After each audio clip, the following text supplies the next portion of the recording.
Good morning, everyone. It's Reverend Mike Capron from the First Presbyterian Church of Elmwood Park. We're continuing our sermon series on the Kingdom of Heaven passages in the Gospel of Matthew. And today we look at really the core of those in Matthew 13. I'm not going to be able to preach on the whole chapter, so I'll read you one section and then I'm going to pretty much quote throughout the sermon from some of the parables that come later on. So we'll get started with Matthew 13, 10 to 17. Here we go.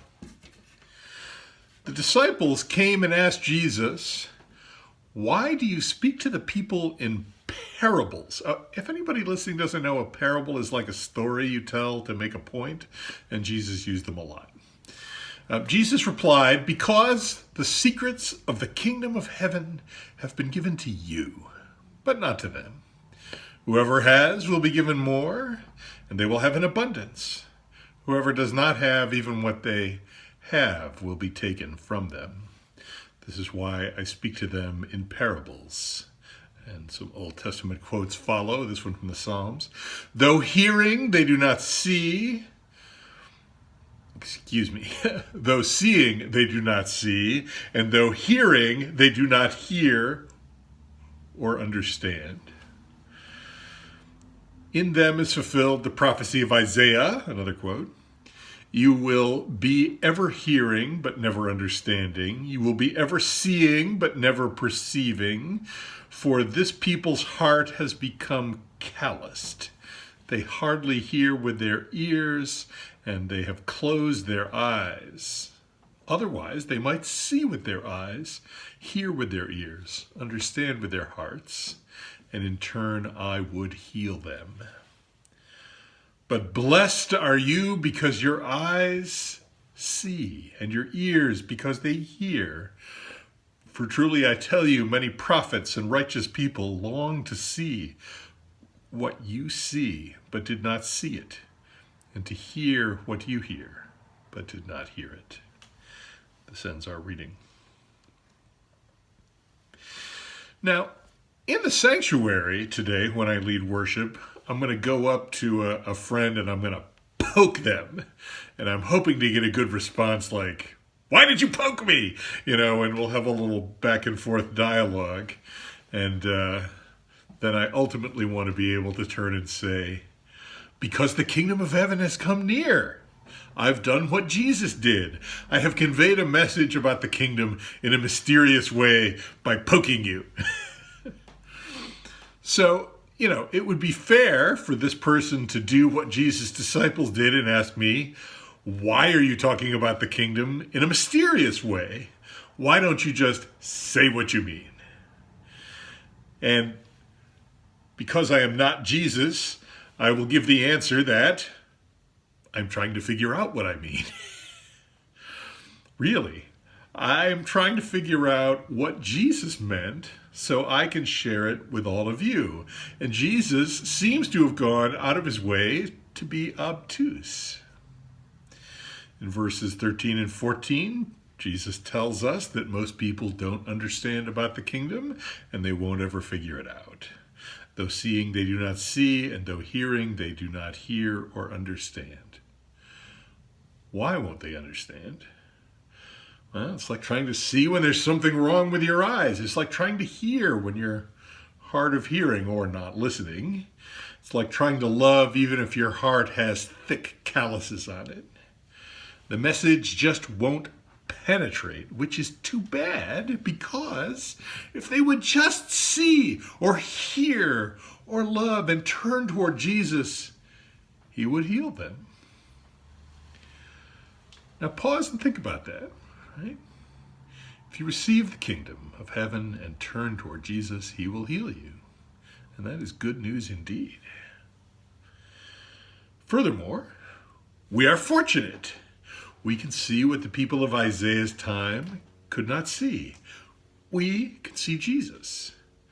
We can even see what the people could not see at the time of Matthew 13. We can see the resurrected Christ who has triumphed over sin and death. How blessed we are to live when the love of God in Christ has been so fully revealed. We can take it in and revel in it and rejoice and be changed by it in a way that people of times past could not. Indeed, it is a treasure beyond price, a stunningly beautiful and valuable pearl. Let's focus on one of the parables, single verse. The kingdom of heaven is like a treasure hidden in a field. When a man found it, he hid it again, and then in his joy went and sold all that he had and bought that field. Finding buried treasure, how cool is that? The treasure you find is worth more than everything else you own, so you readily liquidate all your assets.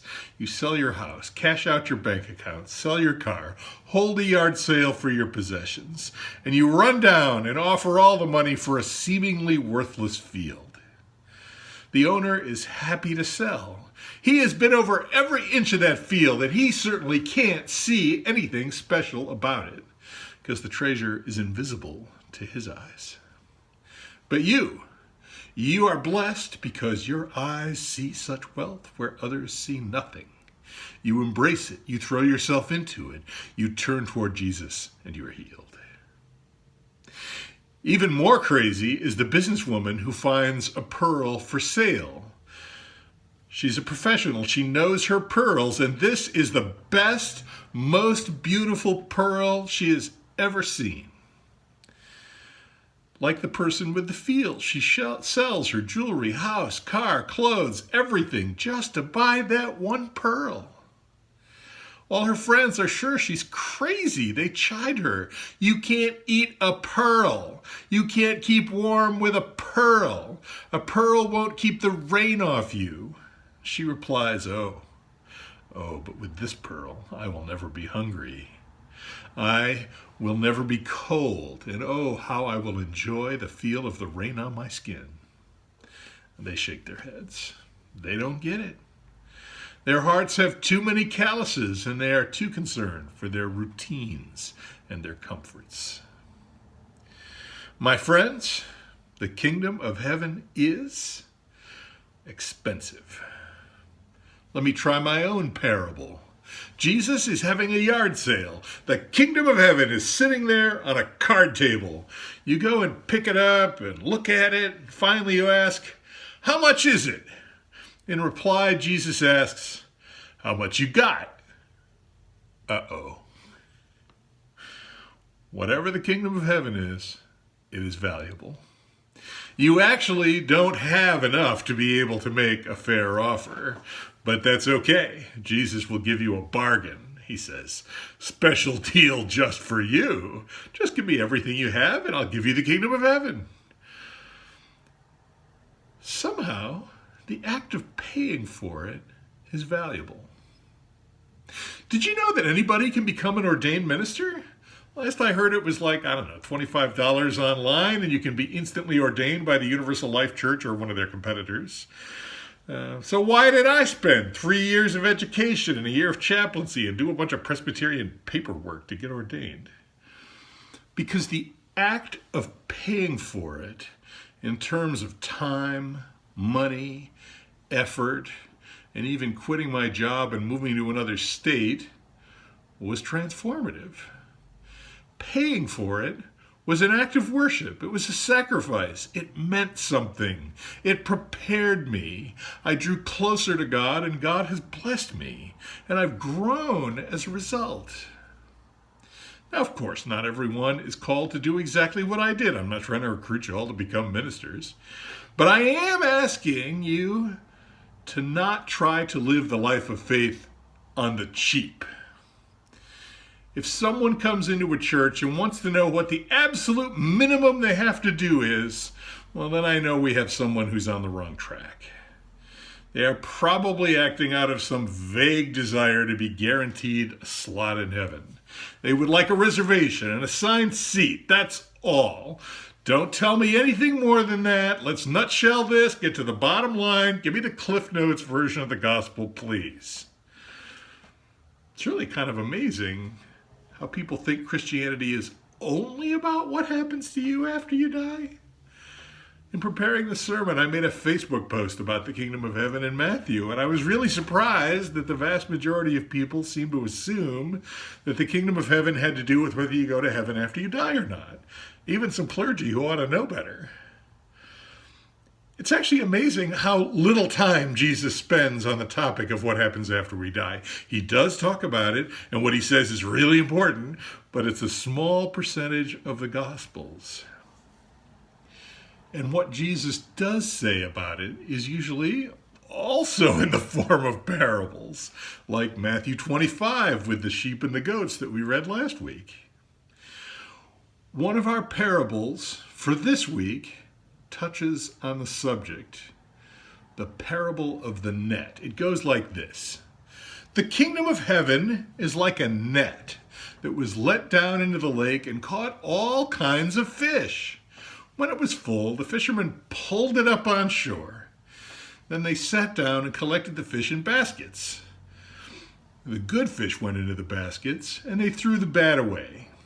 This is how it will be at the end of the age. The angels will come and separate the wicked from the righteous, and throw them into a blazing furnace where there will be weeping and gnashing of teeth. Notice that the kingdom of heaven is like the net. The kingdom isn't about the lake, or the fish, or the boat, or the baskets. It's about the net. The kingdom of heaven is like a net. Nets catch some of the fish in the lake, but don't catch all of them. Once the catch is examined, it is seen that some of the fish will nourish people. They are good, healthy food. Other fish are rotten and good for nothing. Eating them would make you sick. The kingdom of heaven casts a wide net. It tries to pull in everyone. It is this moment of fishing when the net is being dragged through the water that represents our life now. So what are we to do as citizens of the kingdom? Pull in and welcome everyone we can. As strands of the net, we don't judge anyone. We just hold tightly to all our fellow strands and pull in the fish. It is up to the fishers, the angels at the end of the age, to do the sorting. Sorting, judging is not in our job description. We just love people instead. To all our new friends, we would just like to say, welcome to the net. It may look like just rope to you, but it ties us all together in this beautiful community. Finally, in verse 51, after giving all the parables, Jesus asks his disciples, have you understood all these things? Maybe their eyes got wide. Oh, wait, is there going to be a test? No, there isn't a test, just an invitation. Well, the disciples reply, yes, we understand, whether they really did or not. This is mysterious stuff after all. And finally, in verse 52, Jesus gives them this line. I don't think I've ever paid attention to this verse before, but it's really captured my attention today. Here's what Jesus says. Every teacher of the law who has become a disciple in the kingdom of heaven is like the owner of a house who brings out of his storeroom new treasures as well as old.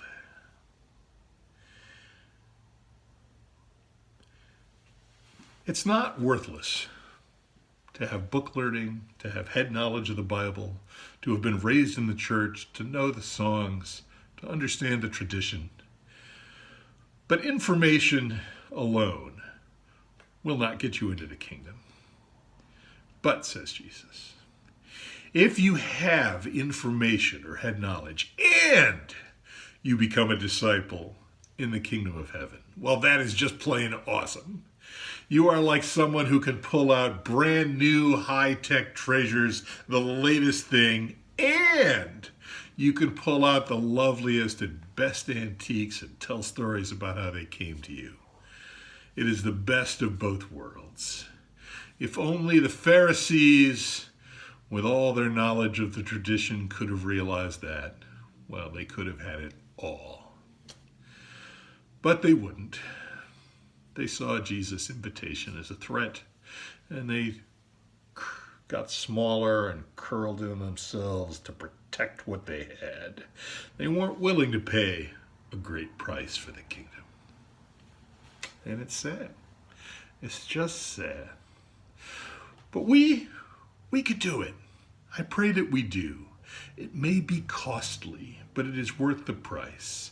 So be ready when Jesus wryly asks you how much you got. Be ready to put it all on the table, whatever that means for you, and walk away with a treasure beyond price. May God bless us all these days. Amen.